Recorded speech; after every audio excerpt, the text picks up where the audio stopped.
मुफ्ती साहब, मुझे ना एक मसला हो गया कि मेरी टांगों को कुछ हो गया। मुझे कार्ट्रिज का मसला नहीं है। पूरे डॉक्टरों ने हर किस्म के मैंने टेस्ट करा लिए हैं, हर किस्म की इलाज करा लिए हैं, जो देसी भी, घर के भी, मेडिकल जो भी है। मेरी टांगों को कुछ हो गया, कुछ समझ नहीं आती। डॉक्टर कहते हैं हमें समझ नहीं आ रही, तुम्हें आराम क्यों नहीं आ रहा। मेरा ये बहुत बड़ा मसला है कि मैं चल नहीं सकती, चल रहा हूँ तो फिर बैठ नहीं सकती, पाँव भी बड़े मुश्किल हो रहे हैं, तकलीफ में रहती हूँ, हर वक्त तकलीफ में रहती हूँ। और दूसरा, मेरी एक बेटी को कुछ हो गया हुआ, वो घर में रहती नहीं, उसको पानी भी मैं नहीं पिला सकती, तो वो बस पढ़ती रहती है, और जब भी वो लड़ाइयाँ ही करनी है, उसको दीन से भी दूर हो गई है।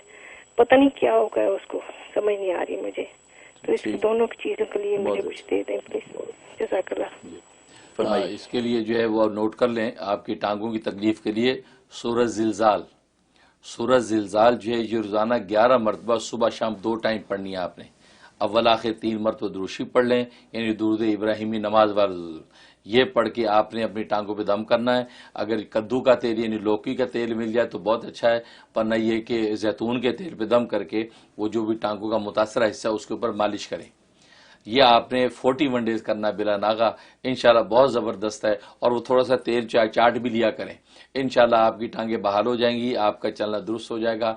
और किसी किस्म की जो भी आप कह रहे हैं कि कार्टिलेज का भी मसला नहीं है, डॉक्टर भी डायग्नोज नहीं कर पा रहे, तो मैं समझ रहा हूँ कि जो मेरे जहन में है कि वो आपको तकलीफ है। सूरज जिलजाल इज़ा ज़ुलज़िलज़ाला ये सूरज जो आपने 11 मरतबा रोज पढ़नी है।